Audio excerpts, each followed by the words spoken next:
Mate, that was a lot more work than it needed to be to get the live chat thing up on this. So if you've logged on and off 3 times, I apologize, but some of the settings in there just disabled the live chat for whatever reason. Technology is obviously at the forefront of my capabilities here. So anyway, welcome to whoever is going to log on and watch me build this car. Hopefully a few guys will do so. And yeah, thank you for Andres for telling me the live chat wasn't working because it wasn't. So here we go. Let me know who's online. I'd love to say hey to you guys and see who's watching on their busy day at work or at home or whatever you're doing. Quake, hello, how you doing? Just you're about to drive home, so that's, well, hopefully you stay and watch for a little bit. Harry Pearson, thank you very much, appreciate it. Chris Foster, all right, boy, I haven't seen you for a long time. If people can give me a thumbs up too, if you can hear me well, because I'm using the AirPods, which don't normally do. Andreas, cheers, mate. Thanks very much. And hello to you also. So yeah, howdy Crunchy. So hopefully everyone's having a lovely day so far. I mean, it's only midday here, wherever you are in the world. I hope you're having a good time. I needed to build a new A319 kit, so I thought what better way to do it than to do it live and hopefully show you guys, or people can watch later and get an idea. It'd be good to do a time lapse, but I can't do both, unfortunately. So here we go. This is the Agama A319. The box here comes in. Got to put it over here just to block all the bags and stuff so it doesn't look too ugly, but there she is. It's a lovely box. It's got the wrong driver on there now, though. You know, obviously with recent news, I'm gonna have to get a new picture put on there. So yeah, here we go with the build. Let me just read the messages. Quake had to help his dad out with his laptop. Technology doesn't seem to want to cooperate today. Mate, I know his pain.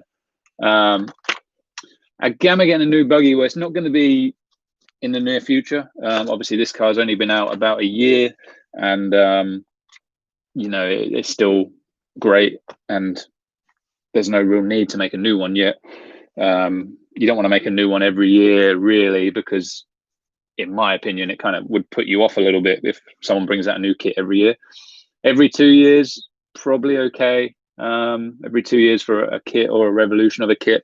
But I think if you do it every year, I think it's a bit too much. And we really don't want our customers buying a kit halfway through a year and at the end of the year, there's something new that comes out. So yeah, here we go.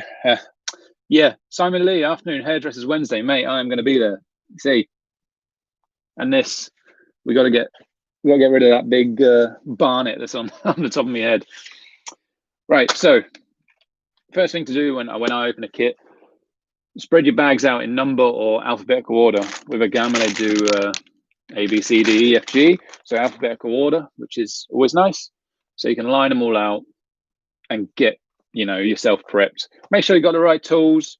Got some beautiful Scorpion racing tools here. With some nice MIP ones as well. Good set of pliers, good set of grips. You never know when you're going to need a set of grips. I do have my toolbox. My laptop sat on my toolbox, which is here. I'll need some shock pliers out of there shortly. Might even be in my bag still, to be honest. Set of calipers. Always need a set of calipers. And then every RC wrencher's favorite tool is an electric screwdriver of sorts. Mine and a lot of other people's preference is the Hitachi or Hikoki, as they are now called, screwdriver. So there we go. Right, so as we look through the manual, you might want to read the manual. Personally, I just jump straight into it. Pretty self-explanatory, really. Agama do a really nice manual, and it's just very easy to read and see. You can build by pictures. You know, there's not much reading, which is great for a lot of us RC guys. We don't like to spend time reading stuff. Just like to jump straight in like any guy would like to do. So bag A, diffs. So get it here. Get yourself a pair of scissors. Got some scissors up here, always hanging up. Another good thing to prep yourself with is always have a bin nearby, because whenever you dispose of the bag, make sure it's empty. You can throw it in the bin. Always got one down here to the left. Also, if you can see, Nemo Racing pit mat. of course. Right. So, right.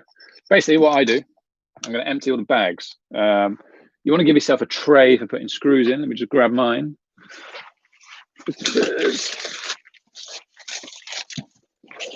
got a lot of trays out on the side, obviously, but they're old. And if I'm going to put one on the video, I want to put a cool one on. Unfortunately, though, it looks like I've left my cool one at the track, which is my carbon fiber LMR one.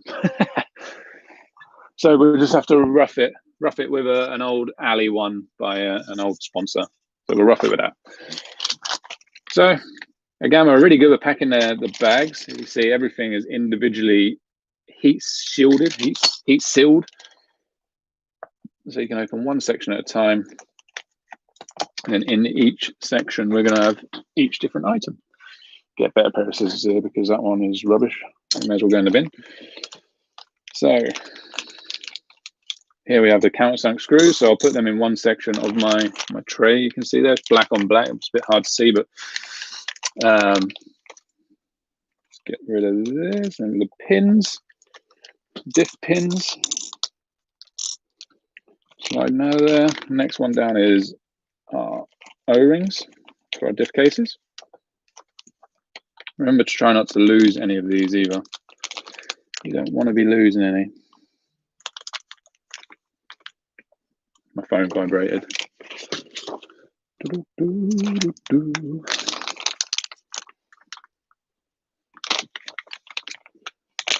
we go, diff cases. Roll them out.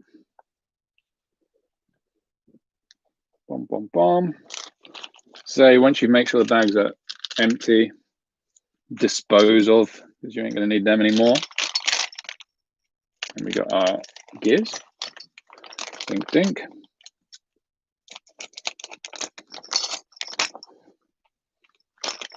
The only downfall of beautiful packaging, you have to cut each one open, but I'd rather do that than just have a bag full of randomness. Then we've got our metal outdrives here. They do have a small amount of grease on to keep them from going bad or rusting or whatever. So generally, I will get a bit of blue rag and put them onto that. That way, I can give them a little shine up and it's not going to get my pit mat greasy.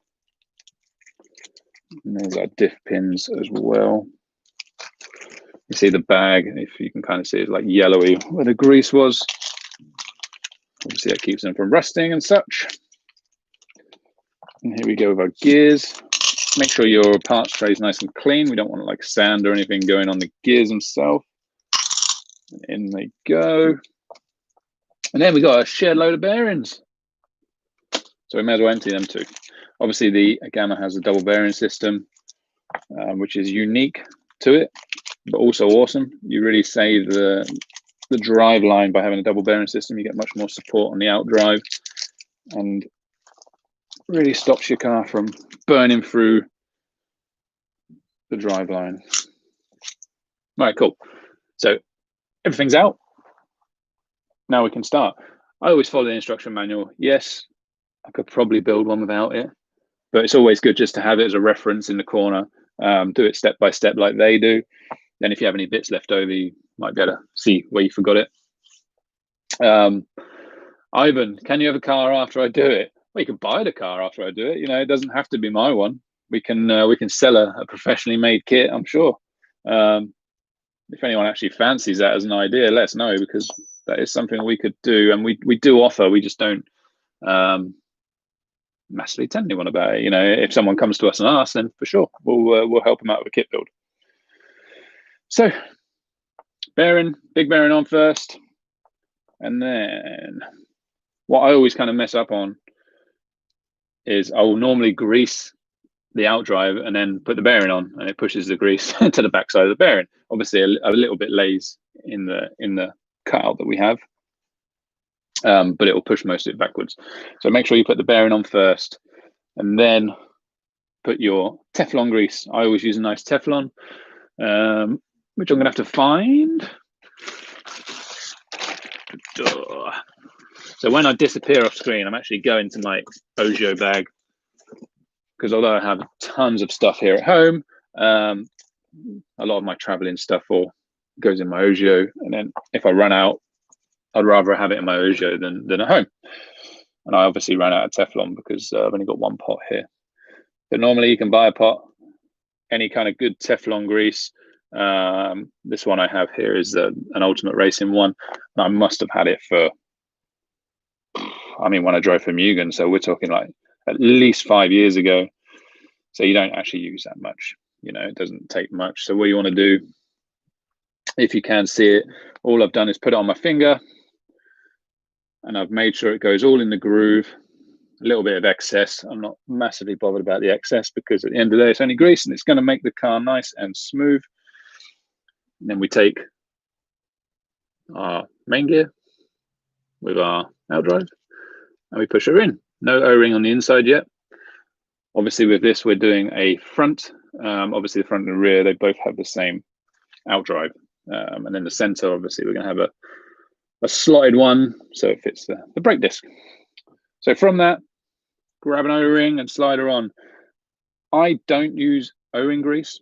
Purely, it comes from temp scale really, whereas if we use too much O-ring grease, it can cause swelling of the O-ring. So I just use a little bit of silicone oil. It's going to have that around it anyway. So I've got some diff oil here. I'm just going to dab it on just before I put the pin in or any gear on, so that I know that the O-ring has got some oil in with it. Go around with your finger. Bosh. Now I need a rag. Put in my hands. Always have a spare yellow rag, or any color. And then we grab a pin. I always have a nice pair of tweezers or something for the small work. Obviously, unless you've got nice small hands, it can be a little bit more awkward. Oh, there we are. These are nice sharp ones, so if you get it wrong, you can stab yourself too. Grab a pin, slide her on.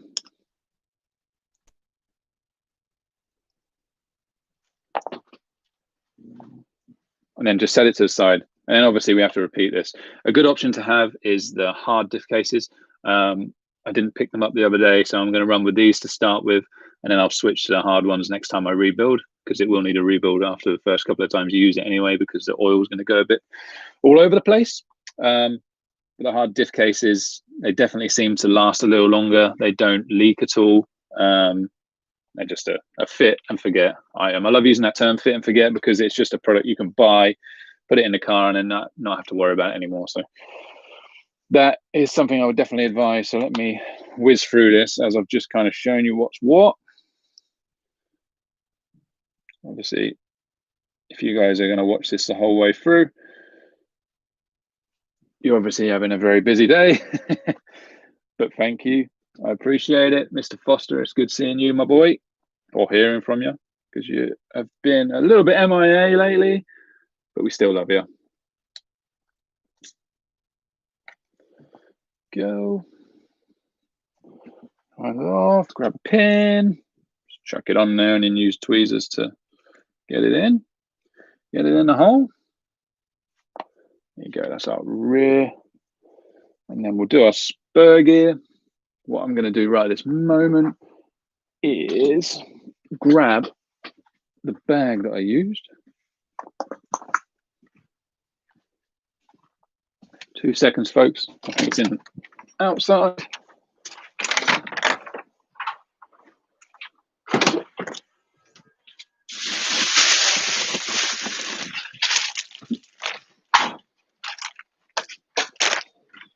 There we go. I had to run to the car. Prepared as always. My bag of option parts for this thing. We're in the car.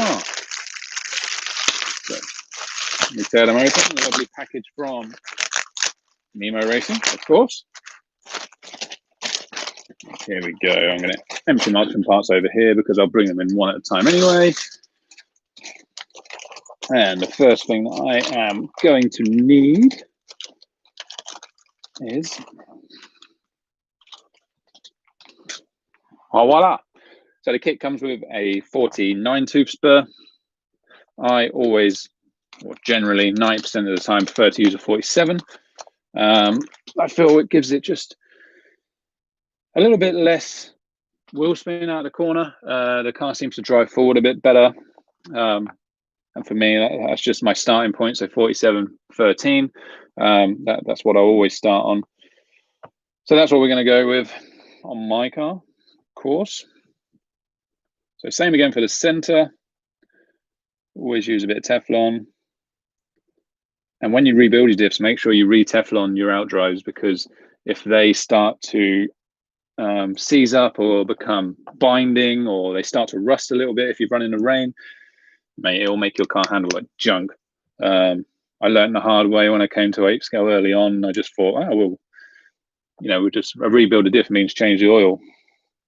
No, rebuild a diff means strip it, clean it, re-Teflon it, because I was doing a race where my car was really, really funky. And just by coincidence, I changed something in a diff. I think I put an underdrive in or something, and realized that most of them had rusted in. So from that point, whenever I rebuild, unless it's like just a quick diff oil change and you know you've rebuilt the diff recently, so the Teflon should still be okay, I would always whip it out and re-Teflon it. All right, so that's the 3 main gears done. Now we're just going to do the exact same thing to the diff cases.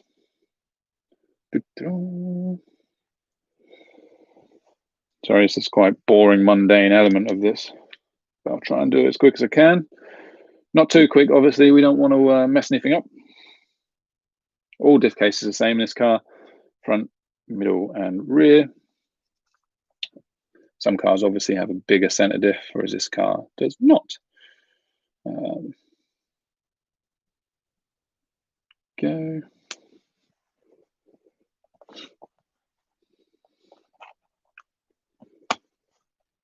I should do what JQ does and have some pre-built like the MP10. Is that just kits, like for pre-built kits? The thing is, who builds them? Like the MP10 ones are cool,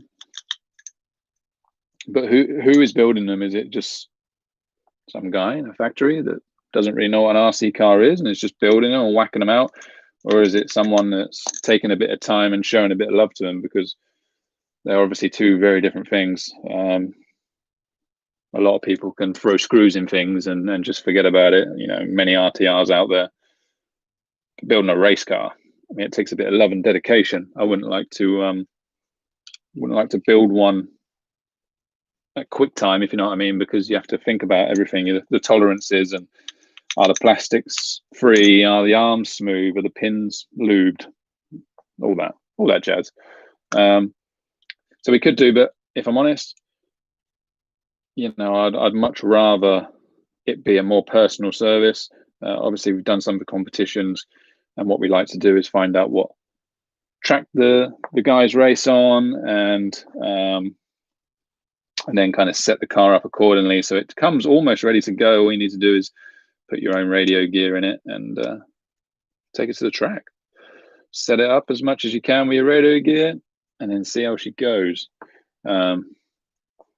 I normally have some good setups lying around, or got some good guesstimations on stuff that I haven't driven on before, to the point where we always get it quite close.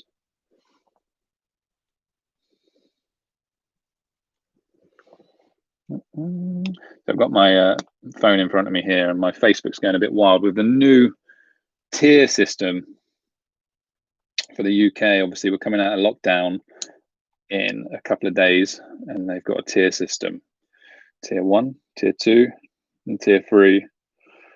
And if you're in tier 3, you're not allowed to leave tier 3, which is obviously a little bit difficult for some people to take. And you know, I'd be gutted if I was. I mean, our tracks in tier 3, just killer, because we're not going to, I don't know the rules regarding what's going on yet. The BRCA seem to have just released something. I can probably talk about it now, actually. So the BRCA have said the latest update: travel. If you live in tier 1 area and travel to tier 2 area to race, you must observe the tier 2 rules. If you live in a tier 2 area and travel to a tier 1 area, you must continue to follow tier 2 rules. If you live in a tier 3 area, you should avoid traveling outside of your area to race.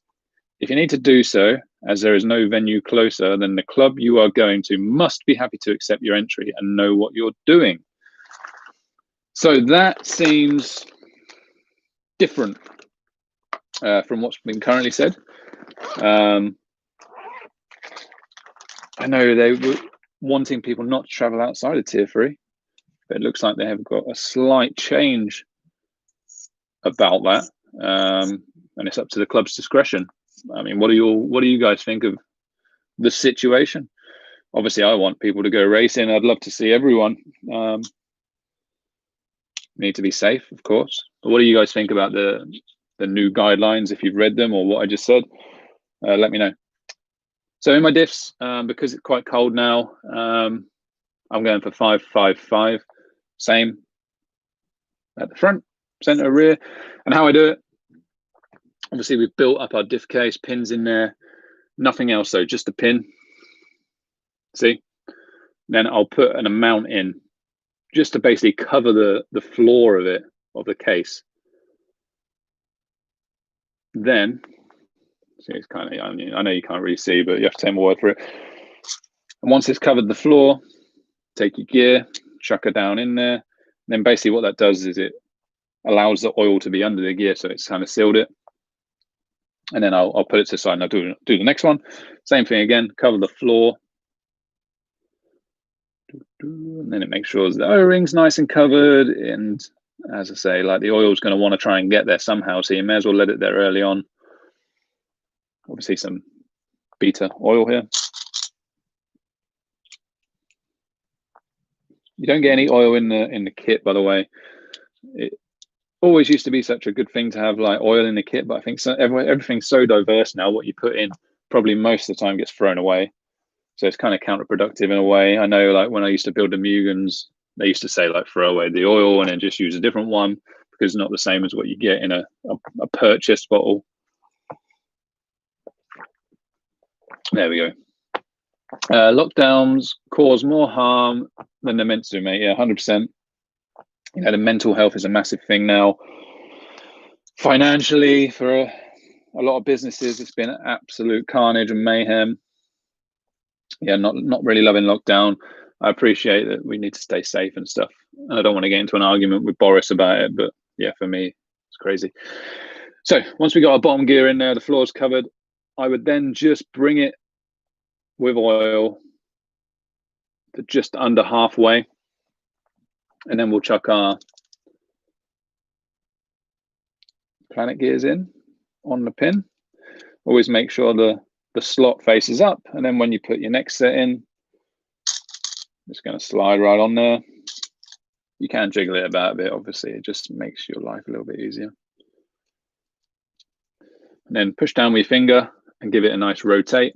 This will get the oil moved around and also keeping the gears where they should be. What I'll do then is give her another top up. I'm just going to take it.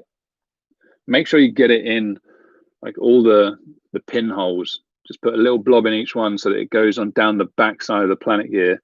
So you want oil to be everywhere. Otherwise, the first time you run it, it's going to get there anyway, but your car's going to go off very, very quickly because the oil, the volume will disappear. So that is just above the cross pin. Now I'm just going to leave it to settle. We could do a vacuum pump on it. I'm not going to. Basically, when you're building it like this, I would just leave it to settle. It's almost the same anyway. The vacuum pump draws a little bit out, but it's going to come out anyway. So I'll just do the same with these two.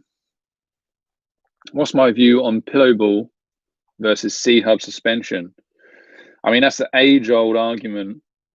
It's the car versus the motorbike or something, right? There's always going to be guys that love one and guys that love the other. For me, I've always just preferred a C-hub.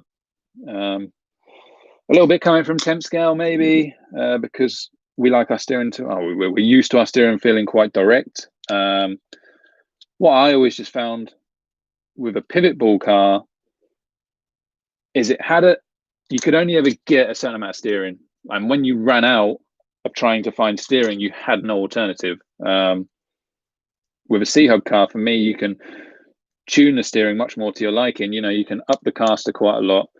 You can change the link position, and you can get the right amount of steering feel for you. You know, I'm very frequently changing the top link on a caster block, long to short, depending on which track. For example, if we go to Hearts, I much prefer a short front link, because the way the track is, you don't want the car to kind of dive on the nose and pivot coming out of the corner. You want to get all the steering on the way in and then get it to release on the way out. There's not as many hairpins, there's much more, you know, long sweeping corners, and you're carrying a bit more speed. Whereas our track, Nemo Raceway, I like the car to get on the nose and hold itself on the nose, so that when you're coming out the corner, it's still steering. Because we got a few hairpins, you just get much more steering that way coming out of the turn, where sometimes cars like to wash wide. With a pivot ball, I think you're semi-stuck on what you can do. If you hit a track where it's dialed, I think you're laughing, because it's very easy to drive, and if you've got enough steering, you're fine. But for me, I used to struggle quite a lot when I got to places where I just needed more steering all the time, and you'd have to compensate by taking grip away from the rear. Whereas with a C-hub, you can still have the rear end feel, and it's not going to be slidey and loose, but you can also get that amount of steering. I think it's going to be an age-old argument. I think people are always going to love one or the other, and there's always going to be an argument for or against. The way you drive can change things a little bit, but I think it's less about the way you drive and more what you're used to. If you're used to a C-hub, you're going to love it. If you're used to a pivot ball, you probably prefer a pivot ball, or at least if you go to a C-hub, for the first 6 months, you've got to be pretty scared of how it drives. You really have to, you know, change your theory. You can't just pin the throttle and get away with stuff. Chris says, JQ just released a video on C-hub versus pivot ball, explains how geometry differences between the two can help you use C-hub to feel like a pivot ball. And that, again, a very good point. I always found you could get a C-hub to feel like a pivot ball, but you could never do the opposite. You could never get a pivot ball to feel like a C-hub. Yeah. Sorry, just got a few more messages on the phone.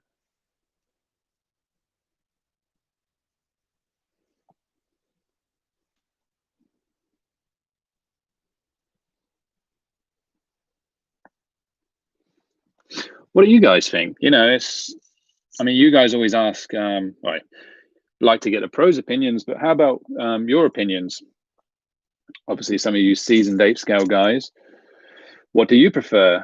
Do you prefer a C-hub? Do you prefer a pivot ball? Why? Tell us why. You know, it's always good to have a bit of market research in there too. Right, so they're over there. Bubbles are coming up.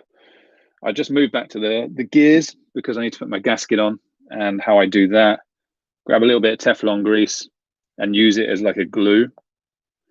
I just put one dot each side of the gasket, and then obviously press that down onto your gear, and it will just hold it there, so that when you apply this to your case, it's not going to fall out and be a pain in the ass. So it's kind of glued in now. See, you probably already know that, but wipe a bit of the excess oil off that bit. Do the same again. Use my Teflon glue. On she goes.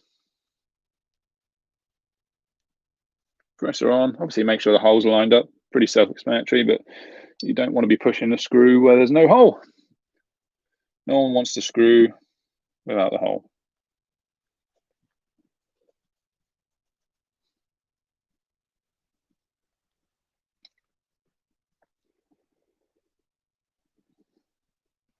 She is. Right, that's them done. Now I'll look back to the manual, because I haven't looked at it since, well, I haven't really looked at that page because I built quite a lot of diffs. It's also nice in this kit where you get the diffs and shocks kind of out of the way. They're always a part of the car that people don't really like doing, diffs and shocks. So once they're out of the way, you know, you're pretty excited when you first open the kit, so you build them, it's all good. If they're at the end of a build, you're like, oh, God. Most 10 scale cars, the shocks are at the end, and you feel like you've almost got this complete car, and then you're like, oh, now I've got to build the shocks. It's just messy and just annoying. Do you think the adjustability is why we don't see pivot more in temp scale cars? I think so, and I think inherently a temp scale car needs more steering. Obviously, S-Works released a car with pivot ball, a temp scale car with pivot ball, their first full drive. I didn't drive one, but it obviously scared them enough they didn't go with it again because they went to a normal style car. I don't know what the problems were. I can just imagine it had a bit of understeer. And, you know, even on the high grip tracks, we look for steering, we look for corner speed, because where corner speed is, you have speed, ultimately.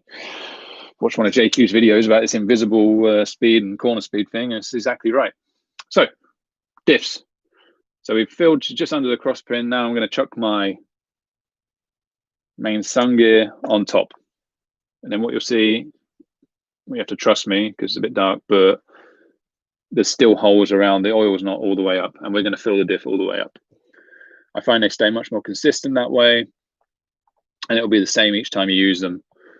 So take your oil and just go around the edge, fill in the void that's been left. And then I put it also inside the gear. What you can then do is just slowly turn her over, and this will release any weird bubbles that you've got that have just been hiding after you put that in. And you'll probably leave a little bit of gap, so there's a little bit more you need to fill in. So just do it once more round. If you put too much in, what you do, take your finger and go straight across the top. Got a bit on there, and you'll have a nice, perfectly oil flushed case. Once you're happy with there's no bubbles in there, we can put the lid on. I'm just going to leave that one for a second or two, and I'll do the others, and then they can sit and relax themselves. Get the bubbles out. So here we go, same thing again. All round, through the middle. Give her a little slow turn. You don't want to spin it too fast because it might pop the gear up. What you can see when you turn it is how it sucks the oil down as well. It's quite cool to watch. Ta-da! Give her a smidge of a wipe. And chuck that there. Nice one.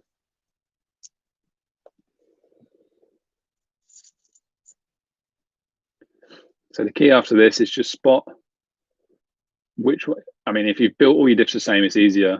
If not, obviously keep them separate, because if you've got like 752 or 753, it's easy to spot the center diff because you have a different outdrive, but your front and rear one are the same until you put the gear on. So you don't want to be putting the front in the rear or the rear in the front.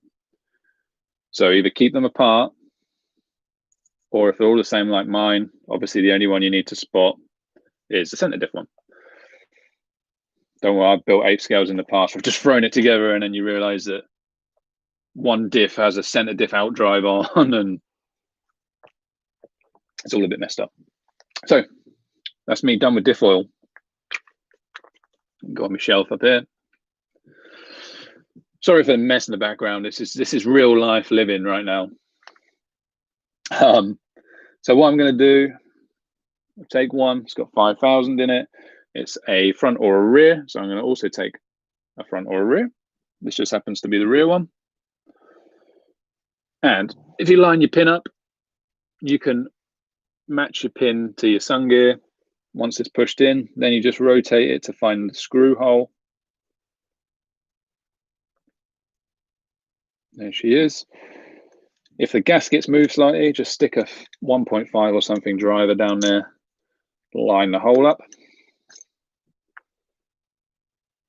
Then we're going to go grab a Hitachi. Some people will be swearing at me now. Don't use a Hitachi for these screws, but if you do it on slow, I'm sorry, it's going to make a bit of noise. Grab it, line her up, down she goes. I know you can't really see, I'll put it here. So slowly in.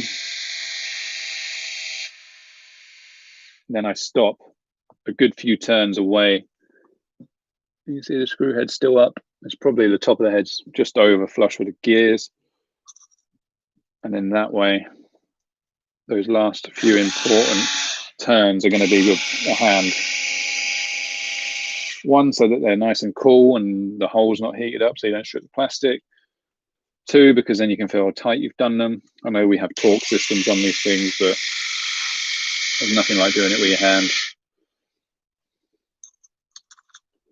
Ding, ding, ding, ding, ding, ding, ding.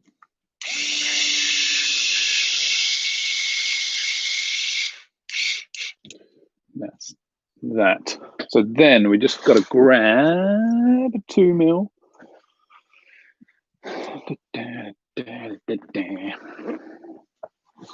Got a 2mm driver in, nice and slow.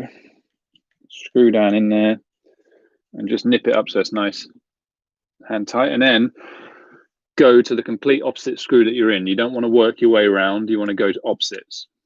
So we go in the opposite one, and then go one way or the other. Do that, then go opposite. This is the last one remaining anyway. And then what I do is I just give her a turn just to make sure that everything's lined up. It hasn't grabbed something weird in there. And then same again, we're going to nip them up. So that one, opposite, tight, opposite, well, not opposite, to the corner, and then opposite again. And then back to the first one. And again, that's it. Because as it starts to pull itself down, you want to make sure all of them are nice. Yeah, I do listen to some tunes normally, mate. Well, actually, just watch TV. I like watching the F1 or something when I'm building a kit, because I can chuck it here in front of me and I can do it. So yeah, Simon, the same. I mean, we used to do it years and years ago. When I first joined Apescale, we did it in, because I drove for Associated back then, we did it with Associated car. And we always ran 555. It was just a thing. And then recently I went to Hearts, and one of our drivers there says he runs 10-10-10. And I've been wanting to try it again. And I thought, well, now's my chance, because he says it's good. So I chucked it in, and it was awesome. It was kind of revolutionary for me, to be honest. The car drives the same when you come out the turn, rather than lighting up the front wheels. And it doesn't over rotate in the turns at the same time. It was good. I liked it a lot. So yeah. Come on. Get this one to line up. She was being a little bit annoying. That's the only problem when you know, we used to build diffs without the oil all the way to the top. You know, we didn't fill a maximum, and it was always easier to kind of get the screw hole in. But sometimes they don't go in nice when you're building them, like I just did, but it's the best way to build them for performance. So, all right, I'm just going to start that screw off, and then we're going in. Yeah, it was crazy this weekend, the F1, if for anyone that watched it. There was a huge crash on lap 1, like corner. I mean, it's 2 corners in, but I don't know if it was corner 3 or 4. Insane. Hash's car of Grosjean went through the barrier and burst into flames. Happy, very glad to see he was okay. And then Lance Stroll needing a turn marshal out there because he got put on his roof, which was also not nice to see. But I mean, it was, if there's a race for an advertisement for the Halo, I think that's the one. So, right, all the screws out a little bit. You can see a bit better on this one. And then we're going to do the same again. We're working our way in. Top one, nice fingerish tight on that one. Opposite one. There we go. Move around. And then opposite. And then we do it again, starting where we started. A bit tighter. Opposite it. Move around one. Opposite. Back to the beginning. Done. Wipe the oil off. Nice and smooth. Obviously, some Apescale diffs, they can feel a little bit notchy to start with, but they will run in because the metal will work together. Kind of like running an engine in. When the 2 meshes go together for the first time, they have all the hard anodizing and stuff on the surface, and they will bed in and get smoother. So we're going to our last diff, which is the center. Again, make sure our pin lines up. Once we're lined up, we find a screw hole. Make sure it's not a pinhole. Done that a few times. Screwing into the pinhole. Doesn't really do anything. Give her a push down, make sure she's set. And then the process all again. You can see why this gets tedious. Leave her out. Remember, you don't want to go all the way down, overstress the diff case because there's no point. Andreas, sorry, I just saw your question. Somehow I feel the first CA was better for drivers and prefer more aggressive steering than the Cal 2 or Cal 3. Cal 3 was like day and night in corners compared to the CA.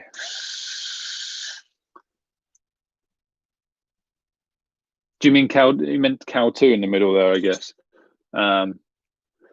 Yeah, I mean the Cal 3 is a very good car.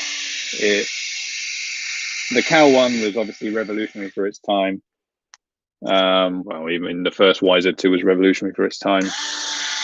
And then we started making cars, you know, for higher bike surfaces. And then the Cal 2 was an evolution. The Cal 3, yeah, it was an evolution, but it's almost a new kit in itself. It's very nice to drive, creates natural corner speed. You don't have to try to force the car to do stuff. So, yeah, I mean, Cal 3 for me is the best one of the generation.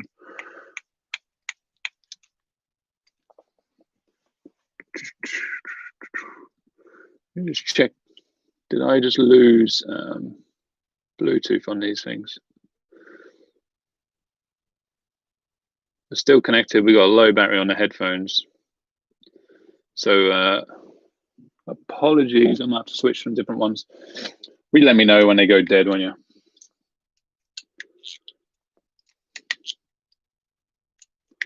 Howard E, is there a case you might take the old gear across to a new kit? I heard rumors some pro drivers like to do that to speed up braking process.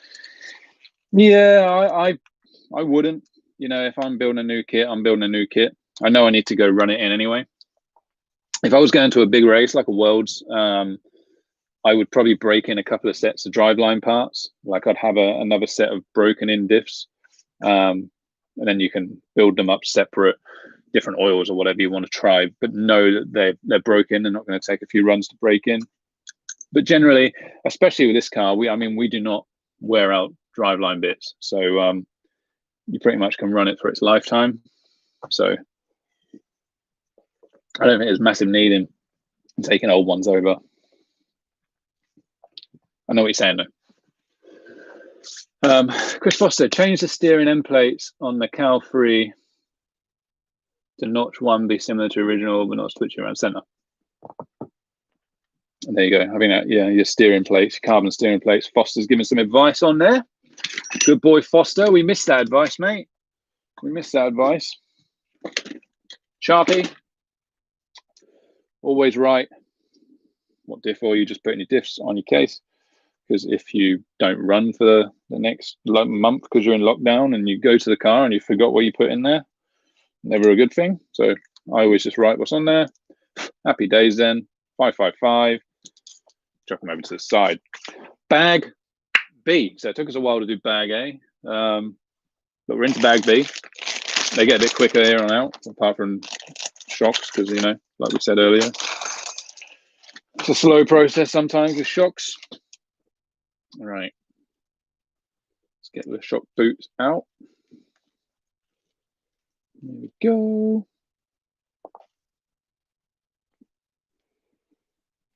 So black, pink, springs, standard kit springs. Obviously our parts tray is now empty. We got some bearings left over because we need them in a little bit, but we can start cutting the bags open again. Always in between each bag. Sometimes it's nice just to throw your tools out of the way. Obviously, the Teflon grease, we're pretty much done with that. So that can go. I'll just chuck it there for now. Clear your stuff up a little bit. Make sure you got some space. Done. I'll put the springs up here. We don't need them for the time being. And what I'm going to do with this, I'm going to cut it open onto my blue towel because we need all these bits for the next process. We're going to semi-whisper it. Any hardware bits you can chuck in your tool tray, like we've got the shock screws here. Chuck them over there. Dink, dink, dink. Dink, dink, dink.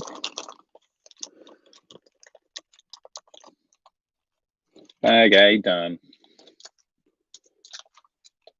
Has anyone got any other questions while I'm just cutting bags open? Or is anyone going to give me an answer about the whole C-hub pivot ball thing? Don't be scared. Wash. Right, one bag done. We'll do one bag at a time because I've almost filled my little part straight up there. If I do it like this, is that better? Does everyone want to look at my face or look at the table? I don't know. All right, so the shocks, they come like screwed together, but we got to unscrew them all because we need to put seals and O-rings and everything in there. Bottom, take it off. Grab either your front or your rear and put the other to the side. Just measure them up. Obviously, larger ones are rear, shorter ones are front. Bottoms off, top off. Yeah, Crunchy. Mark Thomas, emotional bladder. So I'm going to build them as kit for now, which is bladder. Although I do run emulsion generally, but just on the rear. I like the front to be bladder because it'll tap through bumps and stuff much better than emulsion. And then the rear being an emulsion will create grip and create traction coming out of the turn. Sorry, I didn't tell you what I was doing now. Just put the O-ring inside the shock collar. Once you've done that, it's always a good idea. I just use some oil that I've got up here. It's just for like doing stuff like this, lubing up the O-ring.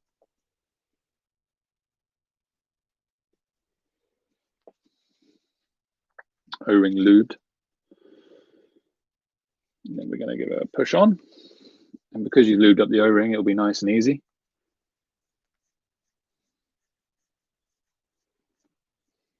Go to about halfway. It's always a good starting setup. Or if you want to mark your shock collars, which I would normally do, take it all the way to the top. And I'll show you that why in a bit. The same with the other one. Let's lube our O-ring or lube our ring, because sure, he loves the lubed ring. Told me so. They're always a bit pony to start with. You have to give them a good push on so the O-ring goes over the thread, and then go backwards on it before you go forwards so that it threads on correct. There we go. We're going. Nice, you can just see my beard now. Huh?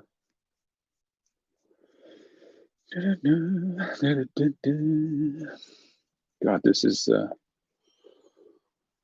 it's a fun video watching me just wind these shock collars on. I was going to say screw them, but I knew sure it'd be bang on it. Right, and then we're going to start at the bottom. So it's a nice easy page on our manual here. You see, tells you exactly what to do, which order everything goes. So first, put your O-ring on because it's always something you'll forget. That goes obviously around the outside of the body there for your cap. And then we're going to go O-ring, big spacer, O-ring, and then the nice little spacer. Make sure it's the right way up. One way will fill perfectly the body from that direction and fill the cartridge cap in that direction. And then what you want to do is grab some shock pliers or some like Tamiya pliers or similar with a non-scratch grip. Just make sure she's tight. What I'll then do is I'll put some oil just down the hole and leave it there for the oil to go down. That way it coats the inside of the O-rings and not all the way around them, so you should get less swellage over time.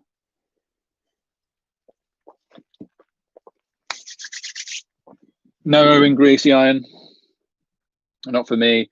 I mentioned a little bit earlier, but for me, if you put too much O-ring grease on it, can make the O-ring swell because it's always coated in something, and it will try and absorb that coating, especially if you've got certain types of O-rings. You know, like an X-ring, a Japanese X-ring, they like to try and swell. So all you wanted to do is have the oil on the inside, so you're reducing the amount of O-ring swellage, I guess.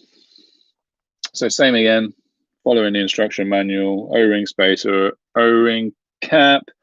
Make sure the O-ring's on the outside of the cartridge. Throw it on the floor. And then non-scratch pliers. Make her tight. And give her a dribble.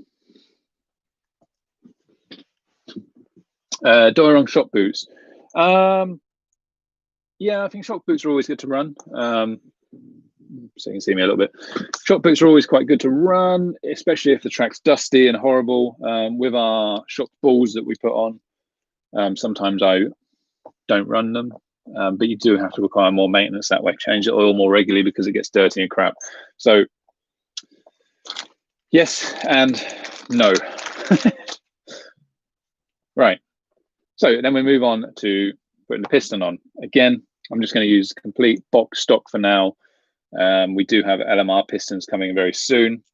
And we would drill out the rear one to 1.3, but as I'm just doing a quick build, or semi-quick build, it's going to take a few days. I'll just do it as per the manual. And then when I go to the track, I'll probably put the LMR shocks on anyway. So with this, I'm going to need to grab my shock pliers. Oh, sorry, everyone, that you can't stare at my beautiful face while I get these pliers out. Here we go. Good pair of shock pliers. Now I'm going to need a 5. It's always annoying, or semi-annoying, how you have to use a 5mm nut on here instead of a 5.5, because you go for a tool that you don't really have. So do it semi-tight. Don't over-tighten it. We don't want to crush the piston. Make sure it's all clean. You haven't contaminated it with anything. There we go. Shock shaft, washer. They're tapered. I put taper down. Unless we're going to a track that's like ice, then you can do taper up. Use your little old Tamiya, or this is a Yokomo box spanner for the 5mm. There we go. Now we're going to chuck her inside our shock. But what you want to do, again, I'll just put a bit of oil on the shock shaft so that it goes through the O-ring nice, doesn't grab. And you'll see, even with the limited amount of grease or whatever we put on there, it's so easy to move, nice and free, no problems whatsoever. Just dry the excess oil off the shaft so you can grab it nicely with your shock pliers. Then yes, I would normally run LMR shock balls. Unfortunately, I didn't bring any home from the track the other day when I picked up all the stuff to do the build. So what I'm going to do is I'm going to build it as per kit, but I would strongly advise that you try some LMR shock balls. They're available right now from Nemo Racing or our suppliers, and they just really help out. I've got to put shock boots on. They just really help out tweaking the car for the amount of traction that you want or need, and bumps and jumps and everything like that. So with shock boots, find the front ones. And what I'll do with these, if I'm running shock boots, grab yourself a hole punch. Move to one of the smallest settings that you have on there. There it is. That literally is the smallest one on there. And then just down your shaft, just after it bulges out, or just before it bulges out, just give yourself a nice punch. Then you'll create a nice little hole, get rid of the excess wherever it goes. And you'll see, hey, you can kind of see my jacket through it. Get myself a nice hole through there. This will stop them from expanding like a balloon. Sometimes they hold their air and they can become different side to side is the biggest problem, that they'll start pumping up. So if I put in a hole in there, you just make sure the air can get out. And then we'll just screw the shock bottom on.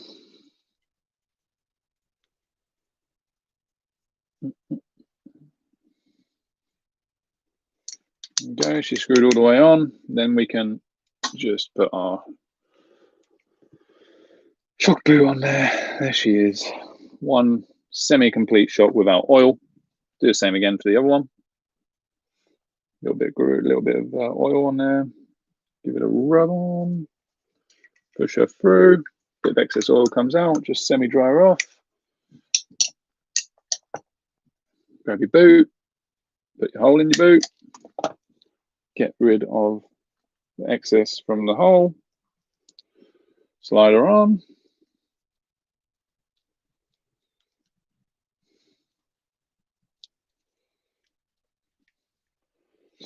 Then take your pliers, grab it, and then we're going to screw it on all the way, like we said.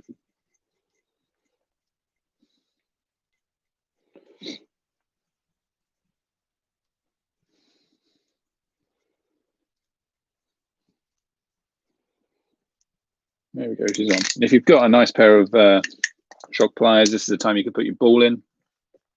I've got these ones here. They obviously have the little ball clamp. You chuck your ball on there. Look for the end, because there'll be one way that's slightly more open than the other. Put that open end on the ball. Push down. She clicks in. She's good to go. She got the ball put in there. You can do it with a set of pliers. It's just nice to use this. It's made for the job. So find the more open end of the shock bottom. That end. Get it on there. Push her on. Nicely. On she goes. So that's the front. What I'm going to do, I'm not going to put any oil in now. I can do. I'm probably going to have to rebuild her anyway, but I'll put oil in. Now I can show you how I bleed shock. Where'd my oil go? Where'd my oil bag go? Where did I chuck it?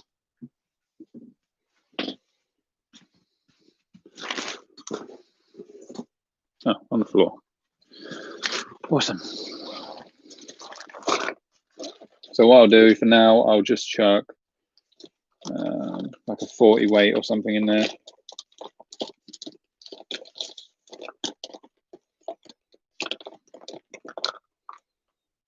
There we go. It's nice and cold outside, so we're going to go 35, 30. CST, it's going to be light, but as I said, we might not be using this set of shocks anyway. So we've got the front here, so I'm going to go 35. So make sure the piston's at the bottom, and then fill her up to just under below the top. Simon Lee, MIP pistons, two-way. The idea is good. We kind of used a similar thing for the LMR ones, but we've worked with some very clever guys to make something maybe a little bit cooler. So there we go. So once you filled her up, just give her a pump. That'll make sure the oil can get under the piston and go everywhere it needs to go, and you'll get air. Then you need to set it to the side or use a shock pump for that air to come out. I've got a car stand, always got car stands laying around. Obviously I've got shock holders in too, because I haven't got an LMR shock holder in front of me, but we can just use that for now. Same again, filling her up. Exciting stuff. All this talking is making my throat hurt. Don't get any ideas, Shory. Right, same. Kind of running out of oil there, but give her a pump. You'll get all the air bubbles coming up, and you can leave her to rest or relax, whatever you want to do. At the same time, you can start to make your rear shock. And to start making them, you start by taking them apart.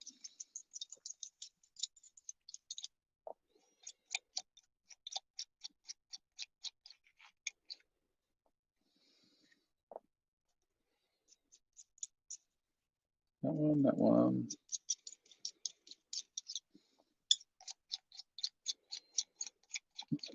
That one. Right.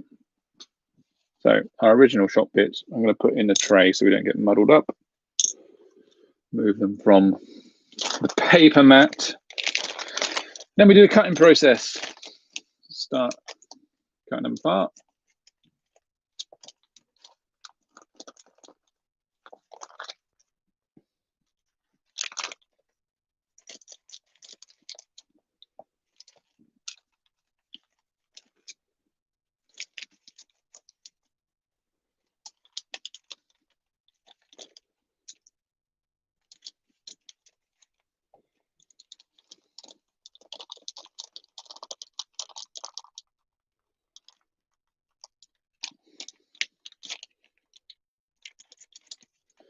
So I'm not really saying much, nothing really much to report.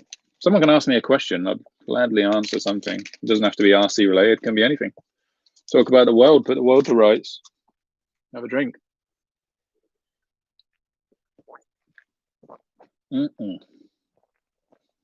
Right, here we go then.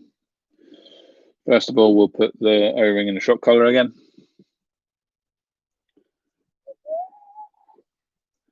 Give her a nice little oil.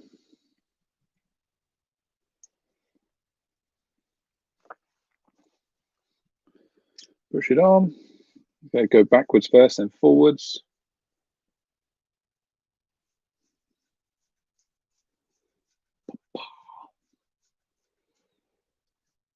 Come on, Foster. Think of that. I mean, if anyone is watching and, you know, hasn't got anything to do, you could press the thumbs up button. That'd be wunderbar. Or let me ask you a question. What races are you excited to do next year? Tell me, are we going to go back to normal? Can we go racing again? Are we going to be able to go and race with our friends? Is this vaccine going to cure the world? What's going down? What do we think? I mean, for me personally, I'd like to go back to the world of 2019 again and forget about all this craziness. Right, is that there? One done quick.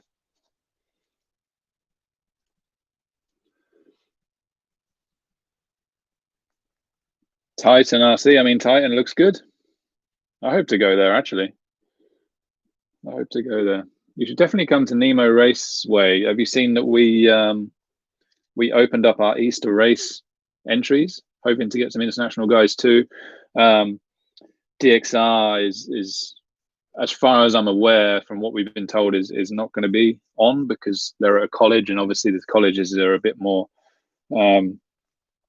restricted, and it'll be a bit of a nightmare with COVID. So we are putting a race on. Hopefully by that time we might even have a roof on the track, and you know, put a pretty big race on for everyone to come over and enjoy. A 4-day meeting, lots of fun things happening. Do it in Nemo style, and really put on a big show.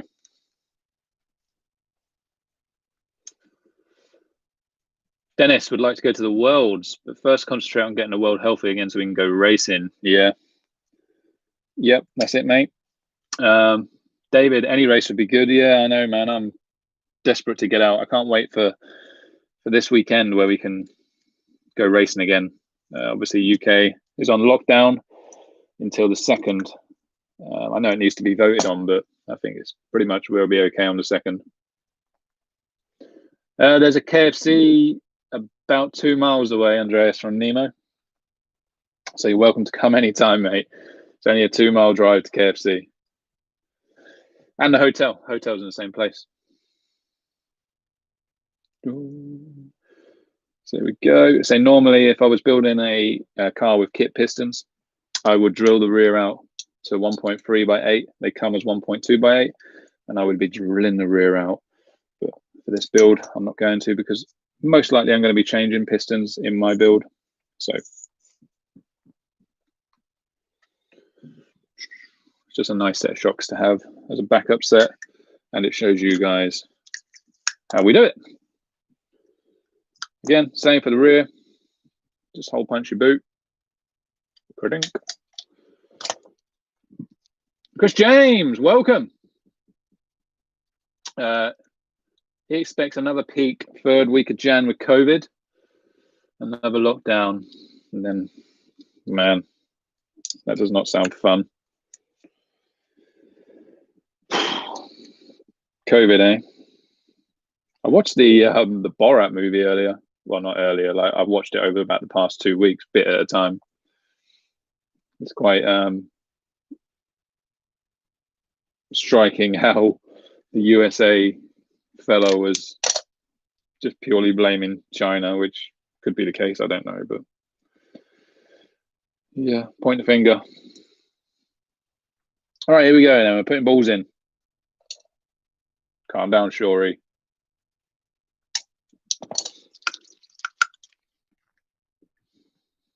That one's in. Nice and smooth. Do the next one, which is our last shaft and piston. Speaking of shaft, I watched Shaft last night, the movie.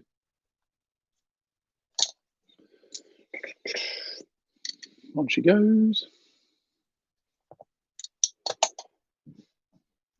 Bit of oil on a shaft. Put her in there. Nice and smooth. Make sure we hole punch our boot. So neat when you use a hole punch. I remember we used to like cut slots in them and stuff. It's really horrible. And then they'd just rip with a hole. It doesn't rip.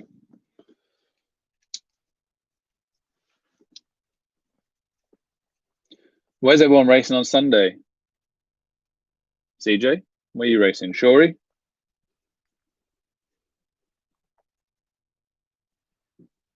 On she goes. Get rid of that. Boot on.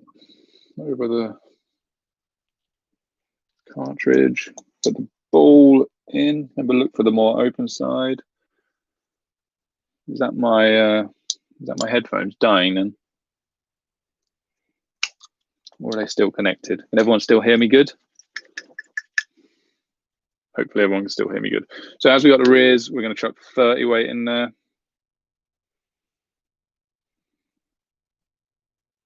Shorey, tier 3. Yeah, these things are just like beeping at me. But according to the the new BRCA thing, a tier 3 could still be possible, right? Have you thought about that? And chuck them back in this charger.